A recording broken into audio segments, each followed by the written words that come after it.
शाह हवेली वाले तो बिल्कुल आपा खो चुके हैं।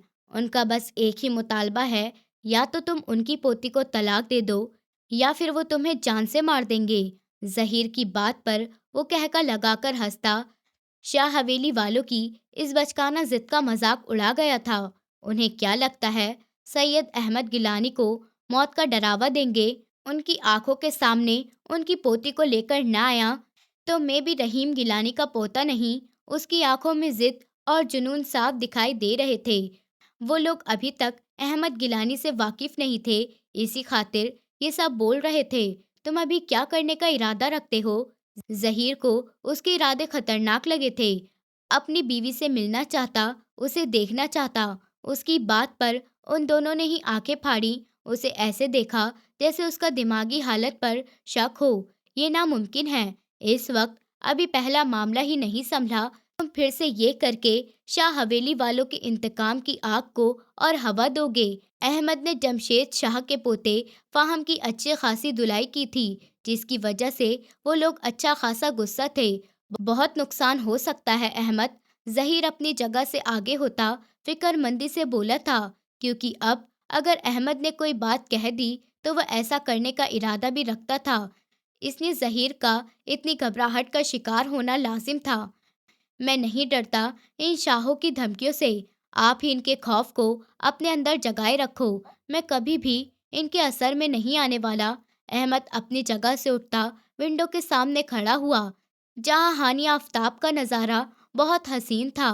वो नाजुक सी लड़की जिस कैद खाने में बंद थी, वो ना तो सूरज को डूबता देख सकती और ना ही निकलता देख सकती। ये भला कैसी जिंदगी थी? अहमद गिलानी की कनपट्टी की रगें फड़क उठी थीं। वो अपनी बीवी को ऐसी जगह पर अब और रहने नहीं दे सकता था। उसे जल्द से जल्द कुछ करना था, मगर अभी तो उसका दिल उस परी को पाकर उससे मिलने को बेताब हो रहा था।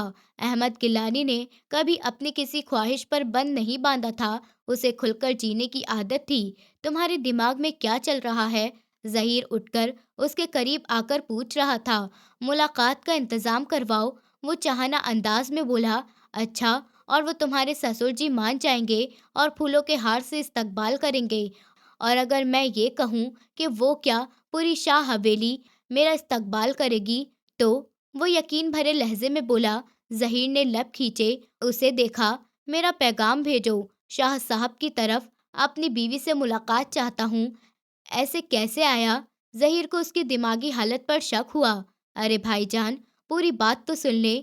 उसकी जहानत से भरपूर आंखें मुस्कुराई थीं और उसकी अगली बात सुनकर तो ज़हीर का मुंह खुला रह गया था। शाह साहब, सैयद अहमद गिलानी ने एक पैगाम भेजा है। वो अपनी बीवी से मिलना चाहते हैं। शाह साहब के करीबी बंदे ने आके उन्हें इत्तला दी थी। अच्छा, और उसे लगता है कि हम उसे मिलने देंगे? जमशेद शाह ने अपनी बड़ी बड़ी मूंछों को काम दिया। उन्होंने कहा है वो आपकी तलाक की बात मानने को तैयार हैं। अगर खुद उनकी बीवी अपने मुंह से ये सब कह दे तो वो वैसा ही करेंगे जैसा वो चाहती है। क्या वाकई में? शाह साहब एकदम आगे होकर बैठे। अगर ऐसी बात है तो फौरन मुलाकात रखवाओ, बल्कि कल ही उनकी मुलाकात का बंदोबस्त कराओ। शाह साहब ने उजालते भरते लहजे में कहा, जबकि वहां उनके आदमियों में अहमद का भी एक आदमी मौजूद था, जिसने फौरन सैयद अहमद गिलानी तक ये खबर पहुंचाई थी। और वो कहका लगाते हंसा था। वो अकेला मिलने नहीं जा रहा था, बल्कि अपने बाप और जहीर, जो कि कजिन था, वो भी साथ जा रहा था। मैंने तो सुना है कि शाह हवेली में औरतों को बहुत पर्दे में रखा जाता है, तो फिर ये सब क्या है? गाड़ियां सिया पत्थरों की बनी रौश से गुजरती अंदर की जाने पड़ रही थीं। जब जहीर ने वहां इर्द गिर्द काम करती औरतों को देखते हैरत का इजहार किया। यही तो डबल स्टैंडर्ड है इस हवेली के मर्दों के।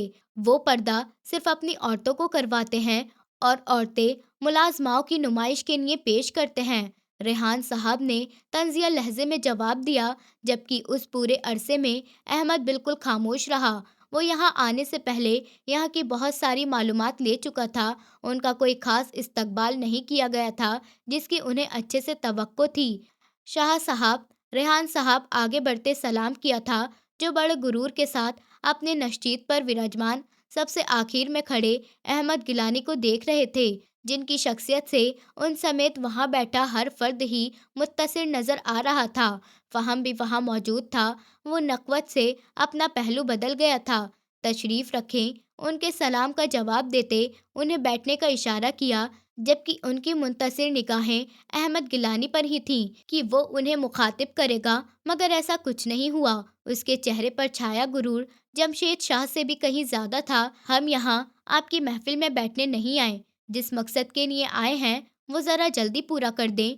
अपनी मन कुहा से मिलना चाहता हूँ मैं। वैसे आपको अपनी ही हवेली में इतना खौफजदा होकर ये फौज बिठाने की जरूरत बिल्कुल भी नहीं थी। इस भरे हुए हॉल को देखते हुए वो चोट करते हुए बोला, जबकि उसके लफ्ज मनकूहा पर वहां बैठे शाह हवेली के तमाम मर्द गुस्से से जल उठे थे, मगर उनमें से कोई कुछ बोल नहीं पाया था। जमशेद शाह ने सब कुछ सख्ती से मना कर रखा था। जमशेद शाह उस शख्स का रौब देखकर खौफजदा हुए थे। उन्हें ये काम अब और मुश्किल लगने लगा था। सैयद रहीम शाह ने अपने पोते का चुनाव क्यों किया था? उसका ये निडर और बेबाक अंदाज देखकर वो आज अच्छे से समझ चुके थे कि इस शख्स को हराना मुश्किल होने वाला था, मगर वो भी जमशेद थे। अपने आगे आज तक किसी को जीतने नहीं दिया था। सुल्ताना बीबी औरत को बोले नीचे ले आए बीबी को। जमशेद शाह ने दानिस्ता तौर पर उसका नाम नहीं लिया था। सुल्ताना बीबी के जाने के कुछ देर बाद ही जमशेद शाह उसे अपने साथ आने का इशारा करते वहां से उठे थे। ज़हीर और रेहान गिलानी को वहीं रोक दिया गया था। अहमद गिलानी को उस लम्हे का बहुत वक्त से इंतजार था जब उस लड़की को देखें जो उसके नाम से मनसूख थी, जिसके ऊपर सबसे ज्यादा उसका इख्तियार था और उससे सबसे ज्यादा छुपाकर भी उससे ही रखा गया था। जमशेद शाह के साथ जैसे ही एक रूम में दाखिल हुआ, अंदर का मंजर देखकर उसका मूड एक लम्हे में गारत हुआ था। फर्श से लेकर छत को छूता एक बड़ा सा पर्दा लगाया गया था, जिसके पार कोई था इसका अंदाजा लगा पाना भी मुमकिन नहीं था। दूसरी तरफ वानिया के साथ बैठी सुमेरा बेगम और आबिया बेगम ने कमरे के बिखरती दिल फरेब महक पर एक दूसरे के जानिब देखा था। कदमों की भारी चह पर्दे के करीब आकर रुकी थी। वानिया, जो खुद को पत्थर किए बैठी थी, इस लम्हे अनजाने खौफ से वो भी कांप गई थी।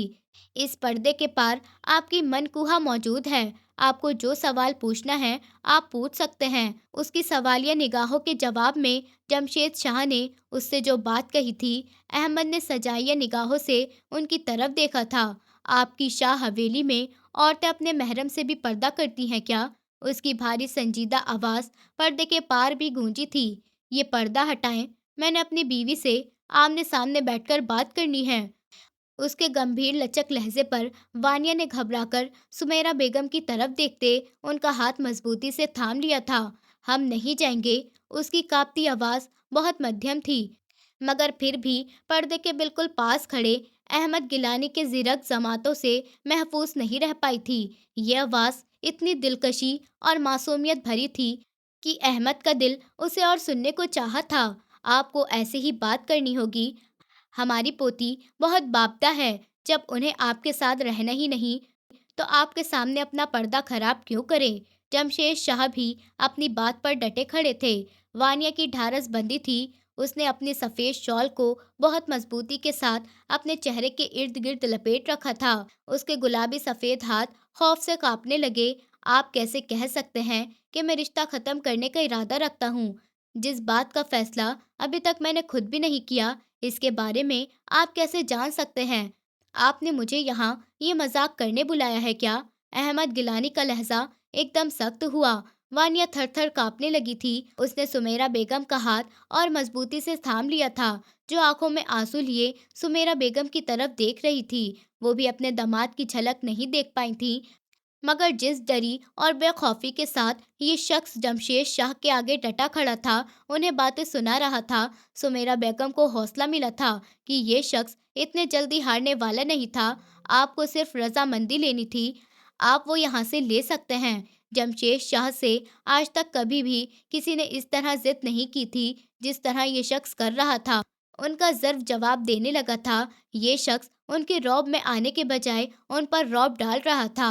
अच्छा, और आपको लगता है कि मैं आप पर इतना भरोसा करता हूँ, मैं कैसे यकीन कर लूँ कि पर्दे के बाहर बैठी लड़की मेरी बीवी ही होगी? क्या पता वो मेरे साथ आना चाहती हो और आप किसी और के ज़रिए इनकार करवा दें। पर्दे के उस पार बैठी लड़की मेरी बीवी ही है, इस बात की यकीन दहानी करवा दें, फिर मैं अपना फैसला देने से पहले कुछ सोच सकता हूँ। वो इस वक्त क्रीम कलर के कुर्ते के साथ सिया शॉल कंधों पर डाले खड़ा वजाहत और दिलकशी का शाहकार लग रहा था। उसके नाकोश में छाया गुरूर उन्हें एक आंख नहीं भाया था। पूछें, आपको जो पूछना है, मुझे पूरा यकीन है कि आपकी तसल्ली हो जाएगी। जमशेद शाह बोले थे। अंदर बैठी औरतें भी अपनी जगह हैरान हुए बिना नहीं रह सकी थीं कि ऐसी कौन सी पावरफुल शख्सियत है जिसके आगे जमशेद शाह भी बेबस हुए पड़े हैं। मुझे नाम जानना है आपका। अहमद ने पर्दे को सर्द निगाहों से घूरते अपने मखसूस गंभीर लहजे में पूछा था। वो पर्दे के पार खड़ा था, मगर वानिया को पसीने ऐसे छूट रहे थे जैसे उसके सामने खड़ा हो। उसने अब तक चंद एक बार भी अपने दादा ताया या भाई से बात की थी। उसकी हालत कभी भी ऐसी नहीं हुई थी, मगर इस वक्त इस शख्स का सीधा खुद को मुखातिब करना उसकी हालत बुरी कर गया था। हमारा नाम वानिया हैदर शाह है। बहुत दिक्कतों के बाद कांपता हुआ दिल फरेब लहजा अहमद की समातों से टकराया था। उसे उसे सियासत का शौक था। वो दुनिया के मुख्तलिफ कोनों में गया था। इतनी हसीन आवाज़ उसने आज तक कभी किसी की नहीं सुनी थी। इस लड़की को देखने की ख्वाहिश अब शिद्दत पकड़ गई थी। नहीं, आप गलत कह रही हैं। लगता है आपको आपका ठीक नाम नहीं बताया गया। उसकी बात पर वानिया ने घबराकर सुमेरा बेगम की तरफ देखा था। इनका नाम वानिया ही है। जमशेद शाह मुठ्ठियां मींचते उसे घूर गए। हाँ, बहुत प्यारा नाम है, मुझे बहुत पसंद आया, मगर गलती आपकी है। आपको इन्हें बताना चाहिए कि इनका पूरा नाम वानिया अहमद गिलानी है। उसकी बात सुनते वानिया के चेहरे पर नागवारी भरे तासुरात उभरे थे। उसे ये शख्स अपने दादा साहब से ऐसे बात करता हुआ बुरा लगा था। जमशेद शाह इस वक्त यही चाहते थे कि वो उनकी पोती को तलाक देकर चला जाए, इसलिए वो बहुत नरमी से पेश आ रहे थे। वरना इस लड़के की अकड़ देखकर उनका दिल तो चाह रहा था कि अभी इसे इस हवेली से निकाल दें और दोबारा कभी अपनी पोती का नाम भी उसकी जुबान पर ना आने दें। वो बहुत ही नरमी के साथ सोफे पर बैठ चुका था। ये जमशेद शाह की ताज़म के खिलाफ था। उनके होते हुए आज तक कभी किसी ने ऐसी गुस्ताखी नहीं की थी। उनके बैठने के बाद ही सब बैठा करते थे। आप तशरीफ रखें, मुझे डिटेल से बात करनी है। अपनी मनकुहा से वो जानबूझकर बार बार मनकुहा लफ्ज पर जोर दे रहा था। हमारा नाम वानिया हैदर शाही है। दूसरी जानब से वानिया की कपकपी में डूबी आवाज उसकी समातों से टकराई। लम्हे भर के लिए उसके लबों पर मुस्कुराहट बिखेर गई थी। तो क्या ये उस लड़की का गुस्सा था? उसका बस नहीं चल रहा था कि अभी पर्दा उठाकर उसे खींचकर अपने सामने ले आए, जिसकी आवाज़ इतनी क्यूट थी। वो खुद दिखने में कितनी प्यारी होगी। अहमद गिलानी पहले अपनी शख्सियत के गुरूर के खातिर ऐसे ही ज़बरदस्ती करने पर तलाक देने के मूड में नहीं था, और साथ अपने दादा से किया वादा उसे पूरी तरह से रोके हुए था। मगर अब इस लड़की की आवाज़ सुनकर जैसे ख्वाहिशात ही बदल गई थीं। जी, जब तक आप इस हवेली में हैं तब तक, क्योंकि इसके बाद तो आपको वानिया अहमद गिलानी की ही माला जपनी होगी। वो शख्स बिना इर्द-गिर्द मौजूद लोगों को ख्याल किए बेबाकी से बोलता वानिया के सर से पैर तक लाल कर गया था। हमें इनसे बात नहीं करनी। वो मुंह मोड़ती अपनी जगह से उठी थी। उसके हिलने पर उसके दाएं पैर में पहनी पायल की झनकार अहमद के कानों में गूंजते उसे एक और दिल फरेब एहसास से दो चार कर गई थी।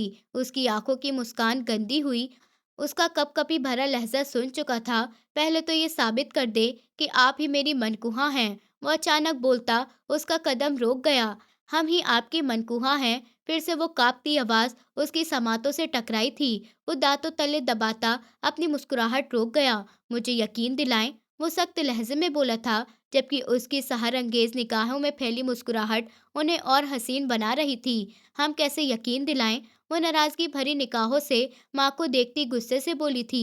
वो यहाँ से जाना चाहती थी। सुमेरा बेगम ने उसे जबरदस्ती वापस बिठाया था। उसकी हल्की सी तेज होती आवाज पर अहमद गिलानी उसके गुस्से की इंतहा देखता बहुत मुश्किल से अपना कहकर रोक पाया था।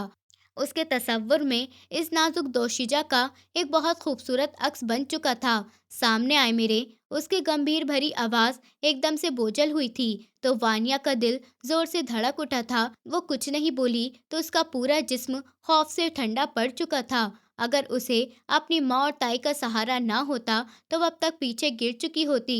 आपने ये मजाक करने के लिए मुझे यहाँ बुलाया है? आपको लगता है कि इस इंतहाई गैर संजीदा हरकत के बाद मैं आपकी पोती से निकाह खत्म कर दूंगा? हाँ, भूल है आपकी। अब इन्हें रिश्ता खत्म करने की फरियाद लेकर मेरे सामने आना होगा, तभी इस मसले का हल निकलेगा। अब की बार मैं यहाँ नहीं आऊँगा। आपकी पोती को खुद चलकर मेरे पास आना होगा।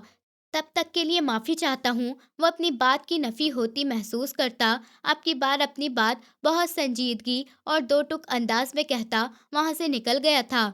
जबकि जमशेद शाह समेत वहाँ मौजूद सभी के चेहरे पर हैरत थी। वो बाहर आता, लंबे लंबे कदम भरता बाहर निकला, तो ज़हीर और रेहान साहब भी वहाँ मौजूद सब लोगों को एक निगाह देखते उसके पीछे ही बाहर निकले। इस वक्त अहमद का चेहरा इस कदर सपाट था कि ना ही ज़हीर ने कुछ पूछा और ना ही रेहान साहब ने। हद ही हो गई उसकी, इतनी जुर्रत कि वो हमारी हवेली आकर हमें ही ललकार कर जाए। जी चाहता है सीधा मौत के घाट उतार दूं। वहाँ शाह सख्त गुस्से में, अरे जरा सब्र रखो मेरी जान, एक बार ये तलाक हो जाए फिर बताएंगे उस सैयद अहमद गिलानी को। जैसे और गुरूर के साथ वो यहाँ से गया है, ऐसे ही उससे अपनी पोती को तलाक ना मिली तो हमारा नाम भी जमशेद शाह नहीं। अब उनके दिमाग में क्या चल रहा था ये कोई नहीं जानता था। जोरे बाजू से ज्यादा जोरे दिमाग पर भरोसा रखते थे और अब फिर से किसी चाल के लिए प्लानिंग करने लगे थे। जबकि सुमेरा बेगम बस अफसोस से सर झटक कर रह गई थी। एक इकलौती बेटी, उनके अपने मिलकर उसको अपने मकसद के लिए इस्तेमाल कर रहे थे और वो बिना इस हवेली की मर्दों की साजिशी दिमाग को समझने के बजाय उनके हाथ की कठपुतली बन गई थी। जो उसके दादा कहते वो उसे ही हरफे आखिर मान लेती और दिलो जान से भरोसा करती। जो सुमेरा बेगम को सख्त खलता था, सैयद अहमद गिलानी की सारी फैमिली ही सर जोड़े बैठी थी, क्योंकि उसने साफ लफ्जों में सबको बता दिया था कि वो मर जाएगा या मार देगा। वानिया शाह को तलाक तो किसी सूरत नहीं देगा, चाहे खून की नदियां ही क्यों ना बहनी पड़े। पर सब जानते थे कि जमशेद शाह किसी सूरत अपनी पोती को इस खानदान में नहीं आने देंगे। उसने कहा, 10 साल पहले वानिया के पापा हैदर शाह और अहमद गिलानी के दादा रहीम गिलानी के बीच बढ़ती दुश्मनी को खत्म करने के लिए वानिया का निकाह अहमद से किया गया था। आज वो फिर से दुश्मनी और नफरत की भेंट चल रही थी, जिसे अब आखिरी दाव सैयद अहमद गिलानी देने वाला था। और फिर अहमद गिलानी की बात मान ली गई। जमशेद साहब अपनी पोती को अकेले ही अहमद गिलानी के पास भेज चुके थे। सुमेरा बेगम ने उसे किस तरह से राजी किया था जाने के लिए, ये तो सिर्फ वही जानती थी। गाड़ी फार्म हाउस के बाहर आकर रुकी। अंदर चलें। अहमद वहां पहले से मौजूद उसका इंतजार कर रहा था। एक ही नज़र में उसका पूरा जायजा लिया गया। वो मुकम्मल खुद को सर से पांव तक ढक कर आई थी। वो एक नज़र उसे देखता संजीदा लहजे में बोला, तो वानिया ने गहरा सांस भरते हिम्मत बांधते अंदर की जानिब कदम बढ़ाए। तुम जा सकते हो। शाह साहब ने कहा है यहीं रुकना है। ड्राइवर ने सर झुकाए धीरे से कहा, ये मेरा घर है और यहाँ के फैसले मैं करता हूँ। तुम जा सकते हो। अब की बार लहजा सर्द और सपाट हुआ था। ड्राइवर खामोशी से बाहर निकल गया, जबकि वो आज अपनी मनकुहा के रूबरू होने के ख्याल से दिल को अपने मामूल की तरफ से हटाकर महसूस कर रहा था। अंदर जाने के बजाय वो फोन पर ही अपने दादा ससुर को कॉल मिला गया। अहमद गिलानी बात कर रहा हूँ शाह साहब। आपका बहुत शुक्रिया कि मेरी मनकुहा को बहिफाजत मुझ तक पहुँचाने का। वो अपने महरम के साथ इस वक्त बिल्कुल महफूज है। आपको उनके लिए फ़िक्रमंद होने की बिल्कुल भी ज़रूरत नहीं है। वो इस वक्त उस इंसान के पास है जो इस दुनिया में उन पर सबसे ज़्यादा हक रखता है। इसने कोई फतवा लगाने की कोशिश मत कीजिएगा। आपको कहा था कि हम गिलानी अपने वादों के बहुत पाबंद होते हैं। फिर कैसे मैं अपने अजीज जान दादा से किया वादा तोड़ देता? हैदर अंकल ने बहुत भरोसा करके इतनी बड़ी जिम्मेदारी मुझे सौंपी थी। आपकी बात मानकर मैं उन अजीम हस्तियों को अजियत नहीं पहुंचा सकता। मेरी ये छोटी सी गुस्ताखी माफ कीजिएगा। इतना वक्त आपने मेरी मनकुहा बनकर अपने पास रखा, मुझे इनसे मिलने तक नहीं दिया। अब मैंने अपनी बीवी बनाकर कुछ वक्त अपने पास रखना चाहता हूँ। हाँ, मगर वादा अब भी वही है मेरा, आखिर में वही होगा जो आपकी पोती चाहेगी। अहमद गिलानी उन्हें कुछ भी बोलने का मौका दिए बगैर उन पर बिजली गिरा गया था। उसका लफ्ज़ बीवी पर ज़ोर देना जमशेद शाह के आगे उसकी बात का मफ़हूम अच्छी तरह से बयान कर गया था। इससे पहले कि जमशेद शाह अपनी बात कह पाते, वो कॉल ही काट गया था। उसने जो भी किया था, इस सब का इल्म किसी को नहीं था। वो इतने वक्त से खामोश था क्योंकि उसके बाबा ने इस मामले को अपने तरीके से हैंडल करने के खातिर रोक रखा था। लेकिन एक बार के लिए ही इस हवेली में जाकर उसे समझ आ गई थी कि वो लोग उसके खानदान वालों की शराफत और नरमी का नाजायज़ फ़ायदा उठा रहे थे। अब तक वो लोग प्लानिंग करते आए थे, साजिश रचते आए थे। उसने आज पहली बार अपना दाँव खेला था और इन सबको चारों शान चित कर गया। अंदर आया तो अपनी रुख दूसरी जानिब फेरते हुए खड़ा था। वानिया अहमद गिलानी मेरी तरफ देखें, उसे पुकारता उसका दिल धड़कनों को बढ़ा गया था। अपनी जगह स्टिल खड़ी वो हिलने के काबिल नहीं रही थी। कुछ पल खामोशी से गुजर गए। क्या आप अपना रुख मेरी तरफ करेंगी? मैं आपको देखना चाहता हूँ। वो अब भी बहुत नरमी के साथ बोला था। उसकी वही गंभीर भारी आवाज़ मानिया की हथेलियां नम कर गई थी। उसका लहजा आज उस दिन से ज़्यादा नरमी लिए हुए था। मैं यहाँ दादा साहब के कहने पर आई हूँ। आप मुझे तलाक दें ताकि मैं यहाँ से जा सकूँ।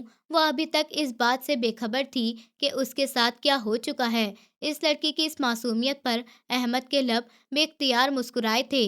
वही कपकपाता लहजा उसे सरशार कर गया था। पिछले चंद दिन उस लहजे को बहुत उसने मिस किया था। ये लड़की उसकी थी और उसके पास आना था। अगर मैं आपका मुतालबा पूरा ना करूं और हमेशा के लिए आपको यहाँ रख लूं अपने पास, तो क्या करेंगी आप? वो अब भी फासले से खड़ा उसकी पुश्त को घूर रहा था।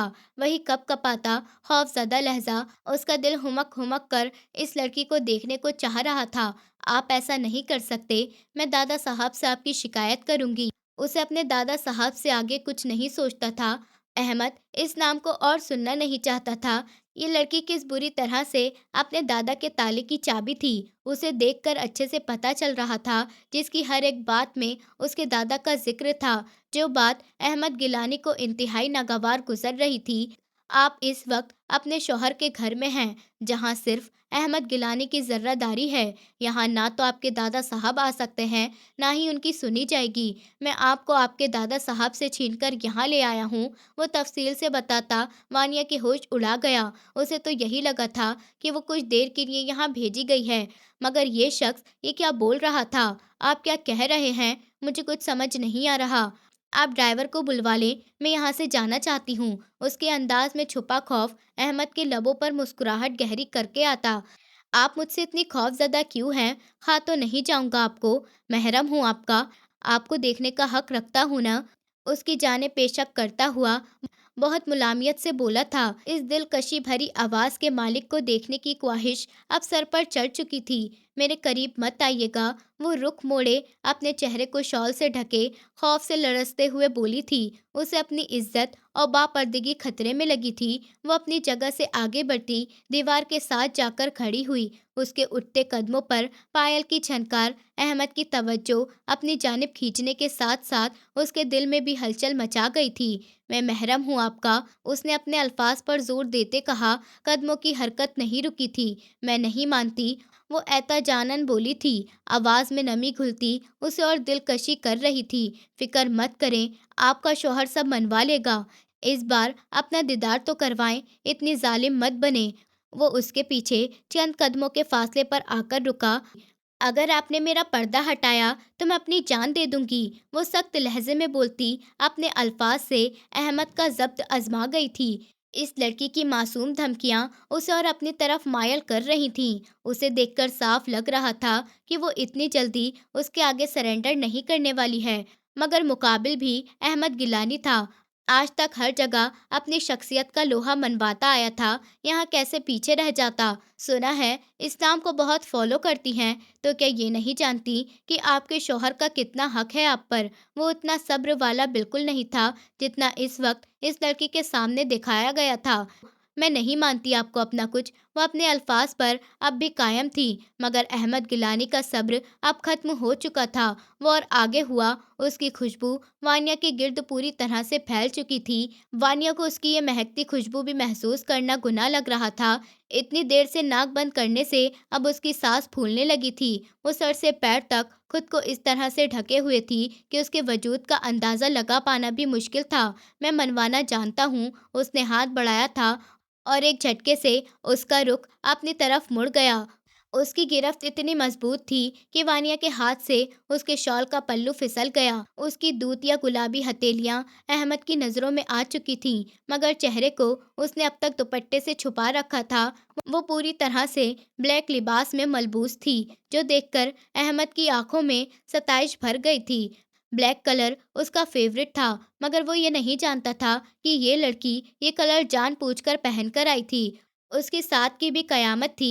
आज ही था कि वो कोई श्रृंगार करके नहीं आई थी, वरना अहमद गिलानी अपने दिल को कैसे संभाल पाता। प्लीज़ छोड़ो मुझे, मुझे वापस जाना है। अब वो घबराई थी, उसे मुकाबिल के इरादों से डर लग रहा था। चली जाइएगा वापस, पहले मेरा हक तो अदा करें। वो अपने ज़रा से 2 कदम उसकी जाने बढ़ाता, उसकी कमर में हाथ डाले उसे अपनी तरफ खींच गया। कमर पर हाथ रखते अहमद गिलानी का अपना दिल 120 की रफ्तार से धड़का था, जबकि वानिया का तो सांस ही हलक में अटक गया। ऐसा कुछ ये शख्स करेगा, उसे अंदाजा नहीं था। अभी वो कुछ कहती कि अहमद ने उसे एक जोर से ही सख्ती से भी अपने सीने से लगाते जमीन से ऊपर उठाया था। वानिया का दिल धक से रह गया। पहली ही मुलाकात, वो भी ऐसी। वो तो सुन पड़ गई। वो उसकी शॉल ढलकाता देख उसके खूबसूरत और मनमोहने चेहरे में खोसा गया। वो बेइंतहा खूबसूरत थी, उसकी सोच से भी ज़्यादा। अहमद ने उसके जिस्म का कांपना महसूस किया तो होश में वापस आया। अगले ही लम्हे वो उसे खुद से लगाए बिस्तर पर आता, बहुत एहतियात और नरमी से बिस्तर पर लिटाता, उस पर ज़रा सा झुका। क्या कर रहे हैं आप? प्लीज़ दूर हटें। गुनाह, पागल हो गई है। महरम हैं आप मेरी, शौहर हूँ आपका, निकाह में है मेरे। मेरा हक है आप पर, मुकम्मल हक, सबसे ज़्यादा हक ही मेरा है, जो आप तो क्या कोई भी मुझसे छीन नहीं सकता। वो कहते हुए उसकी शॉल बहुत आराम से निकालता एक तरफ रख गया। वानिया ने हिम्मत करते उसके सीने पर हाथ रख के उसे पुश करना चाहा। वो अपने एक हाथ से उसकी दोनों कलाइयों को जकड़े तकिए के ऊपर पिन कर गया। धीरे से उसके माथे पर लब रखे एक अजीब सी कैफियत पैदा हुई थी वानिया के दिल में। वो एकदम आंखें मीचे उसे अपने दिल में उतरता महसूस कर रही थी। सर से पाँव तक लरस उठी थी। उसके गाल पर लब रखे तो अहमद का दिल और उसे उकसाने लगा। वो आंखें मीचे उसके चेहरे पर अपना लम्स बखेरता चला गया। दोनों की सांसें गहरी हुई थीं। अहमद के खून ने जोश मारा था और अगले ही पल वो अपनी शर्ट उतारता उस पर फिर से झुका था। उसके मजबूत जिस्म और कसरती बॉडी को देख वानिया ने थूक निकला था, जबकि वो अगले ही पल उसके लबों को अपनी गिरफ्त में लेता उन पर दीवानापन अपनी शिद्दतें निछावर करने लगा। अहमद उसके हुस्न के आगे आज ज़ेर हो गया था। आज वो उसे अपना बनाने वाला था, ताकि इस तलाक लफ्ज़ को दोबारा वानिया अपनी ज़ुबान पर ना लाए। उस पर शिद्दत से बरसता, उसे हर पर्दे से आज़ाद करता, लाइट डम कर गया था। वो हिचकियों से रोती, ऐसा मत करें वानिया प्लीज़। उसका चेहरा मुट्ठियों में भरे उसके लबों पर छोटी छोटी किसेस करता बेबसी से बोला था। जज्बात ने उसे बुरी तरह बेचैन कर दिया था, पर उस लड़की को तकलीफ भी नहीं पहुंचाना चाहता था। आप मेरे साथ ज़बरदस्ती, वो रोते हिचकियों से बोली। कौन सी ज़बरदस्ती? इतने प्यार से तो प्यार कर रहा हूँ। ज़बरदस्ती तो गुस्से में होती है, मैं तो गुस्से में नहीं।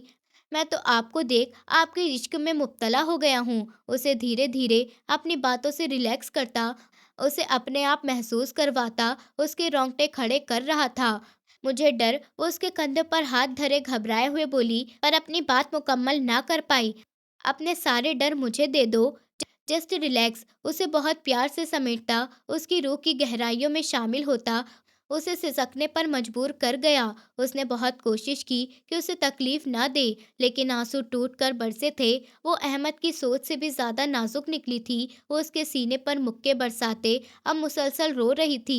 रिलैक्स वानिया, उसे फिर से बेतहाशा चूमने लगा। वो हिम्मत करती तो अहमद और जुनूनी होता, और आज तो वो पीछे हटने वाला था भी नहीं। अपना सारा जुनून उस नाजुक जान पर उड़ेलने लगा, आने वाले वक्त से बेखबर। इस वक्त वो अपनी जान से प्यारी बीवी के साथ खोया इन लम्हों को जी रहा था। मदहोश होता वो वानिया को मुकम्मल अपना बना गया। वानिया उसके हर अंदाज पर गहरी सांस भरती रह गई। उसने वाकई उसे बहुत प्यार और जुनून से समेटा था, लेकिन फिर भी वानिया को सब बहुत दर्द दे गया। पहला लम्स था जो उसे अपने शौहर से मिला था, जिसने बहुत मोहब्बत और अकीदत से अपना ताल्लुक उससे जोड़ा था। अब देखना ये था कि वो ये रिश्ता किस हद तक निभा पाते हैं। सुबह होते ही उसे अपने बाहों में लिए हुए गहरी नींद से बेदार हुआ।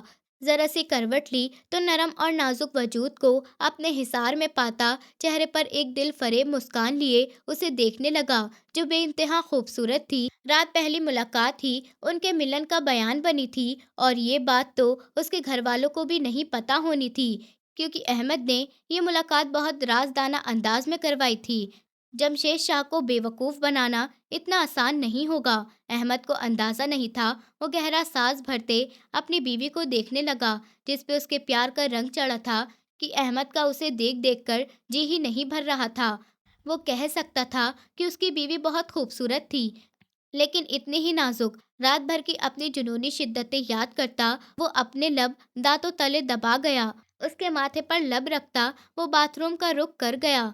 अहमद, तुमसे हमें ये उम्मीद नहीं थी, कैसे कर लिया तुमने ये सब? अहमद सुबह सुबह ही वानिया की ख्वाहिश पर उसे शाह हवेली छोड़ आया था, और वहां भी जमशेद ने जो उसे धमकी दी थी वो सबको बुरी तरह चौंका गई थी। अहमद गिलानी, तुमने अपनी जबान का पास नहीं रखा। हमारी पोती के साथ तुमने जो कुछ किया, इसका खामियाजा तुम्हें भुगतना पड़ेगा। खून के आंसू ना रुलाया तो हम भी जमशेद शाह नहीं, फिर नाम बदल कर कुछ और रखना शुरू कर दें, क्योंकि सैयद अहमद गिलानी मर तो सकता है, अपने निकाह की औरत को नहीं छोड़ सकता। और वो भी जो अब मेरी बीवी बन चुकी है। वो उन्हें अच्छा खासा तपाकर वहां से अपनी हवेली आ गया था, और अब यहाँ भी एक अदालत लगी। मम्मी, वो मेरी बीवी है। मैं मर तो सकता हूँ, लेकिन उसे और हमारा क्या? कितनी आसानी से अहमद तुम मरने की बात कर रहे हो। माँ का कोई ख्याल ही नहीं है। हाँ, वो खफा हुई तो अहमद उन्हें मनाने लगा। अच्छा सॉरी, अब नहीं करता मरने की बात।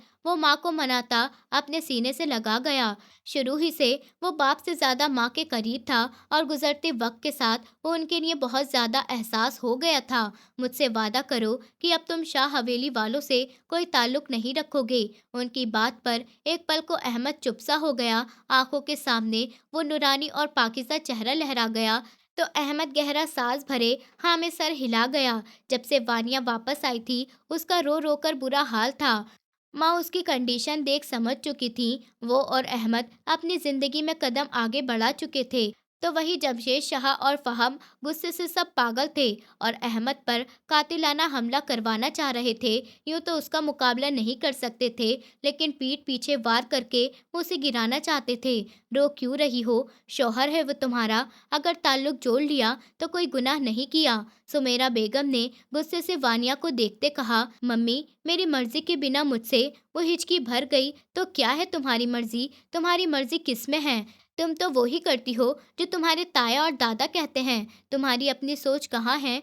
वो चीखी। मम्मी, ये आप क्या कह रही हैं? कातिल है वो मेरे बाबा के, और आप उनकी तरफदारी कर रही हैं। किसने कहा तुमसे?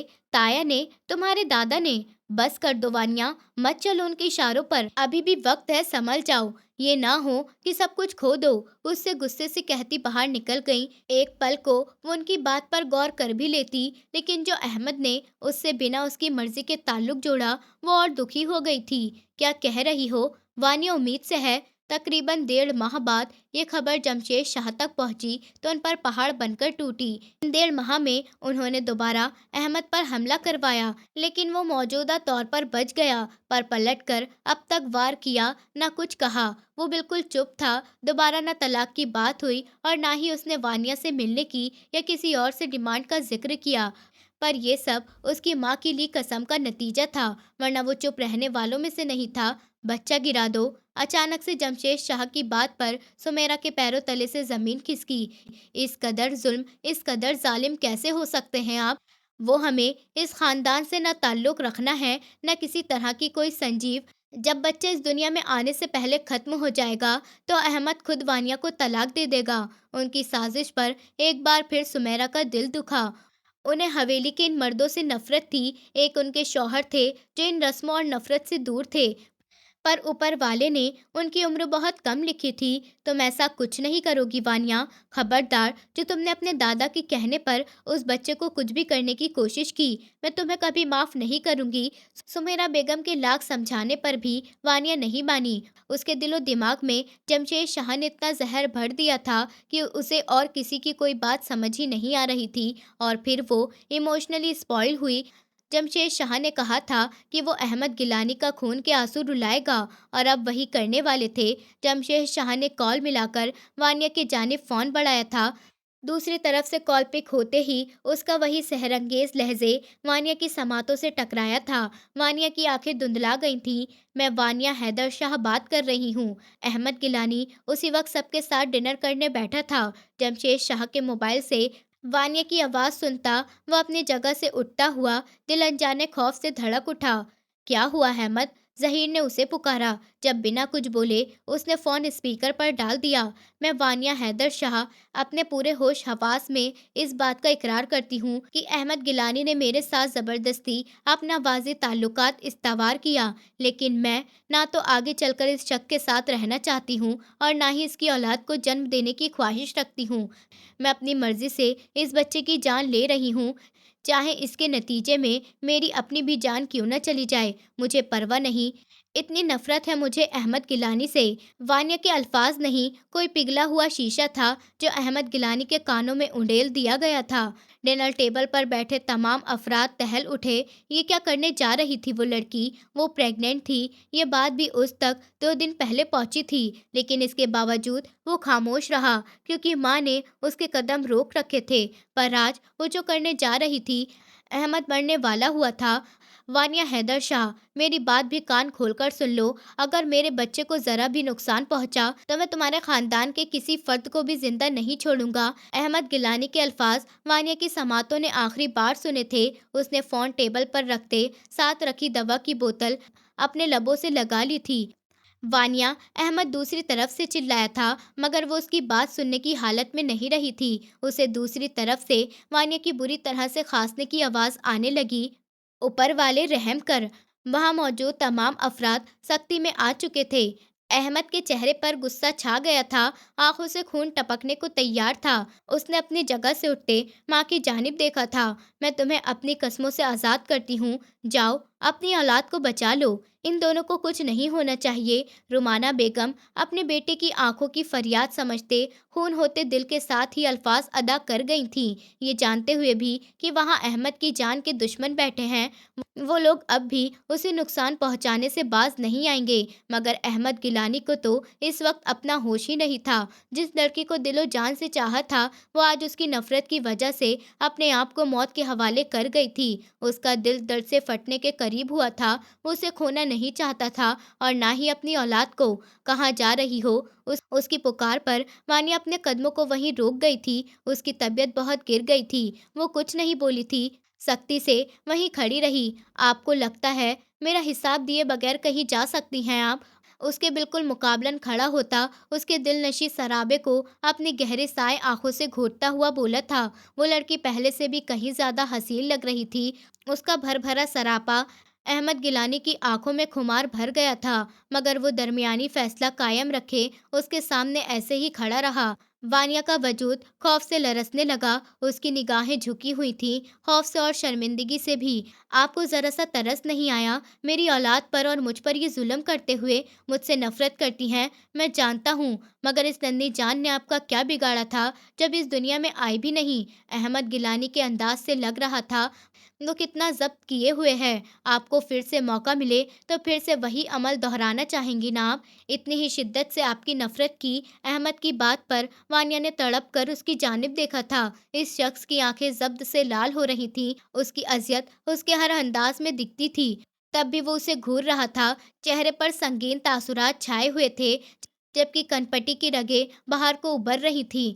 उसकी तरफ देखते वानिया और खौफज़दा हुई थी। वो उस वक्त उस पर बेपनाह गुस्से का शिकार था। आज जो भी कहेंगी मैं आपकी हर शर्त मानूंगा, मगर मुझसे वादा करें कि दोबारा मेरे होने वाले बच्चे को कोई नुकसान नहीं पहुंचाएंगी। इसके बदले आपको मुझसे जो भी चाहिए मैं दूंगा। आपको वापस जाने की राह दिखा दूंगा। आपके हवेली वाले आपको कबूल कर लेंगे, लेकिन अपनी औलाद के मामले में अब कोई रिस्क बर्दाश्त नहीं करूंगा, ना ही आपकी कोई कोताही। इसके अलावा आप जो मर्जी करें, मेरा आपसे कोई सरोकार नहीं होगा। आपकी नफरत के बदले मैं सिर्फ इतना ही कर सकता हूँ। अहमद गिलानी सर्द और सपाट लहजे में बोलता उसे उसकी औकात बता गया। वानिया की आंखें नम हुई थीं। ये शख्स उसे कितना घटिया समझ रहा था। ये मेरी भी औलाद है। वानिया की आवाज़ बहुत मध्यम थी। अहमद बहुत मुश्किल से सुन पाया। वो तंजिया लहजे में हंसा था और ज़रा सा उसकी जानिब झुका था। वानिया घबराकर चंद कदम पीछे हुई थी। नहीं, इसका आपसे कोई लेना देना नहीं होगा। आप ही के अल्फाज हैं कि मैंने ज़बरदस्ती आपसे अपने जवाज़ी ताल्लुकात कायम किए हैं, तो फिर सारी मशक्क़त तो मेरी हुई। आपको कोई लेना देना नहीं है इससे। अहमद गिलानी के अंदाज बता रहे थे कि उस पर कितना गुस्सा था। उस लड़की को किसी भी कीमत पर माफ़ करने को तैयार नहीं था। डॉक्टर ने कितनी मुश्किल से उसे और उसके बच्चे को बचाया था, इस बात का अंदाज़ा ना था उस लड़की को। और इन लम्हों में वो हज़ारों मौत मरा था। और जब उनकी ज़िंदगी की नवीद मिली कि दोनों ठीक हैं, तो उसने अपना साज़ बहाल किया था।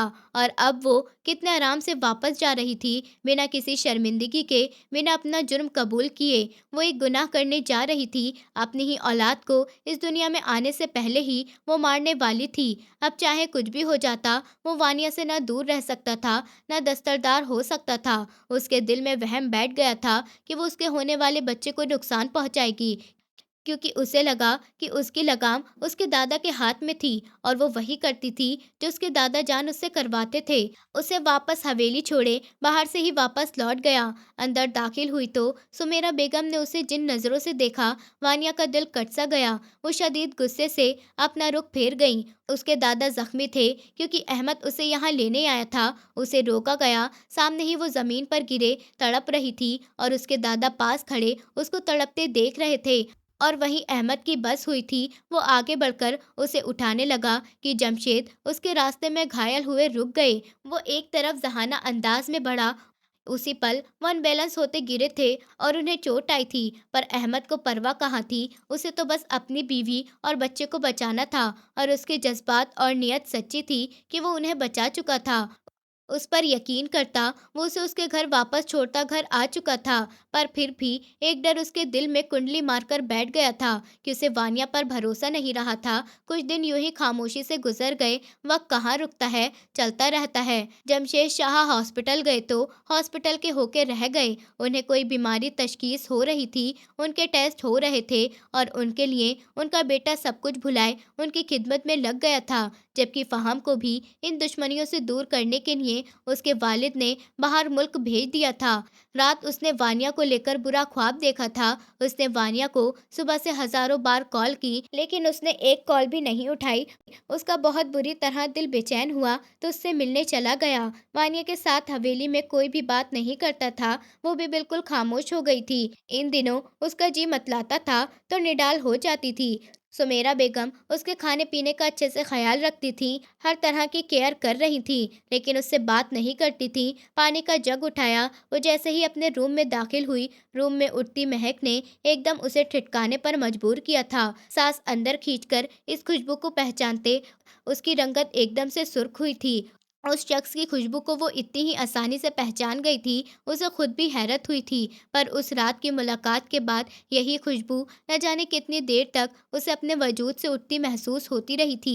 ये सब सोचते उसकी रंगत और सुर्ख पड़ी थी। जब टेबल पर रखते उसने बिना इरादा कमरे में निगाहें दौड़ाई। जब बेड पर नज़र पड़ते ही उसे हवेली के छत अपने सर पर आनी गिरती महसूस हुई। आंखें नाकाबिले यकीन हद तक फैल गई थीं। उसे पहले सिर्फ चक्कर आ रहे थे, मगर अब उसे ऐसा महसूस हो रहा था जैसे उसकी आंखें भी काम करना छोड़ चुकी हैं। वो शाह हवेली में अपने कमरे में ही मौजूद थी। फिर ये सामने बैठा शख्स यकीनन उसका वहम था। वो भला यहाँ कैसे हो सकता था।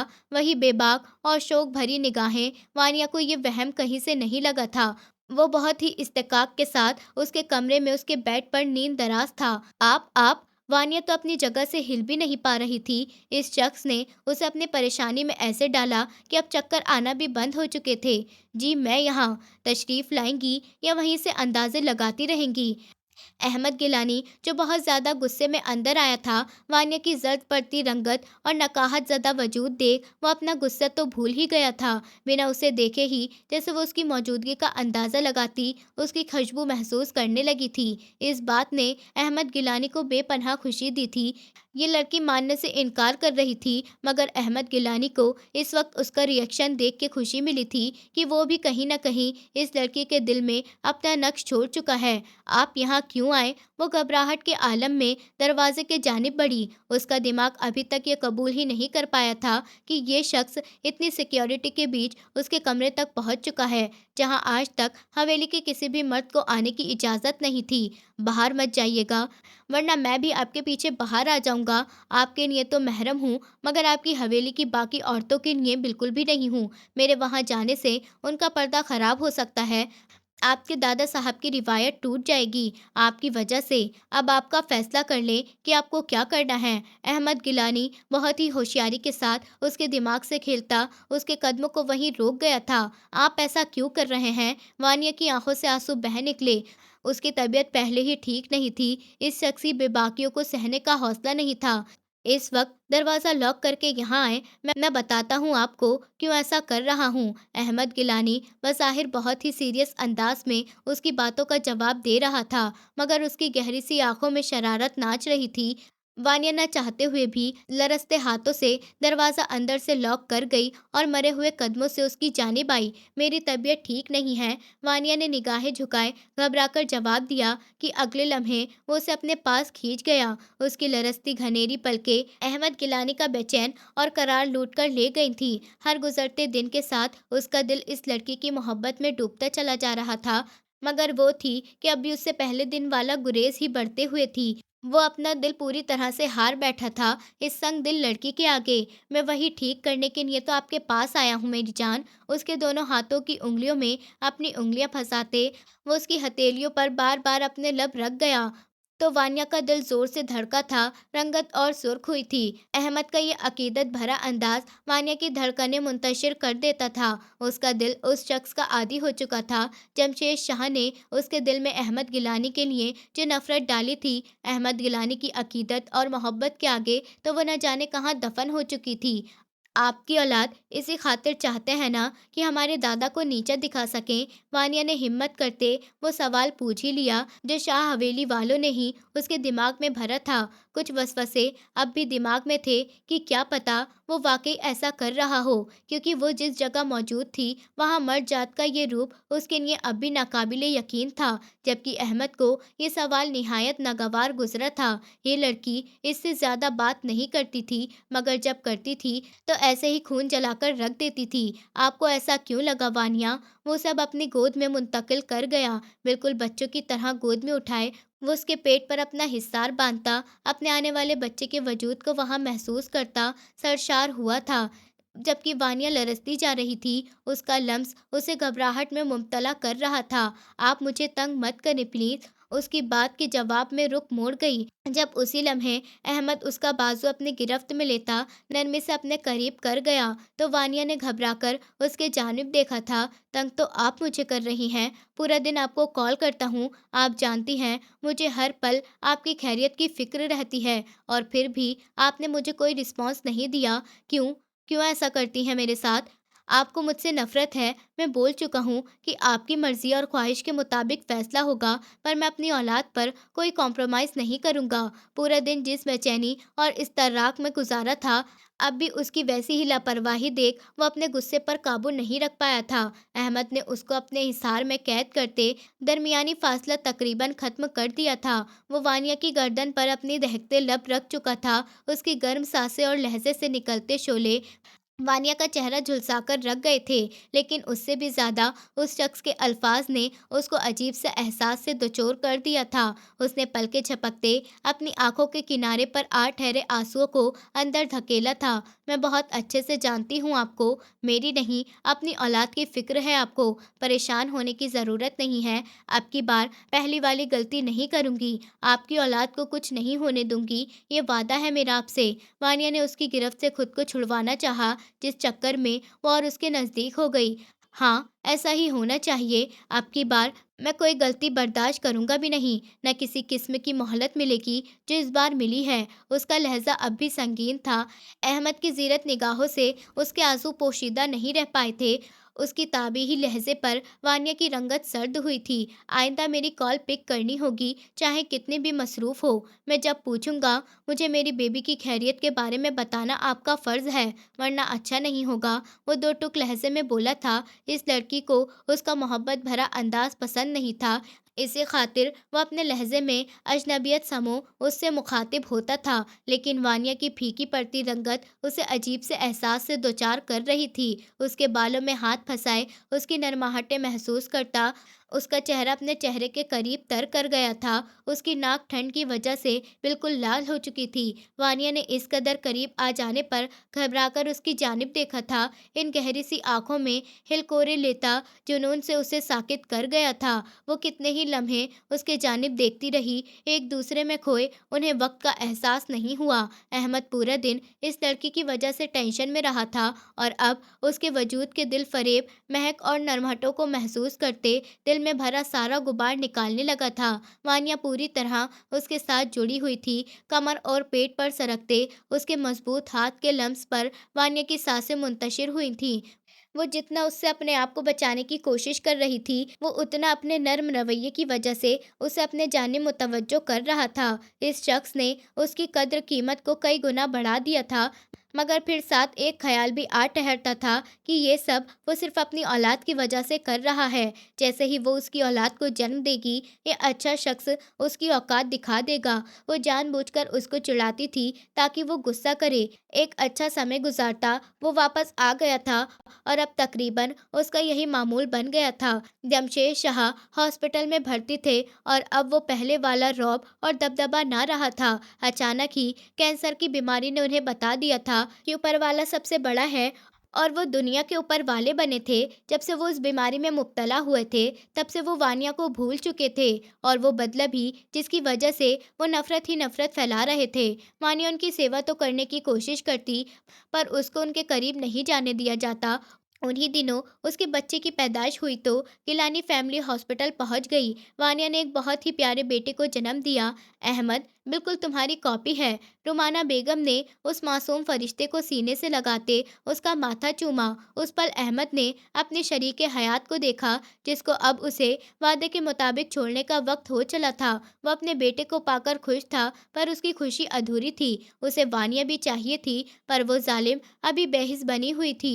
2 दिन बाद डॉक्टर ने वानिया को डिस्चार्ज दे दिया तो रुमाना बेगम सुमेरा बेगम को देखने लगी। पहली बार शाह हवेली की औरत यूं बाहर निकली थी, पर खुद को ढांपे, वरना शाह हवेली की औरतों को तो बाहर की दुनिया तक देखने की इजाज़त नहीं थी।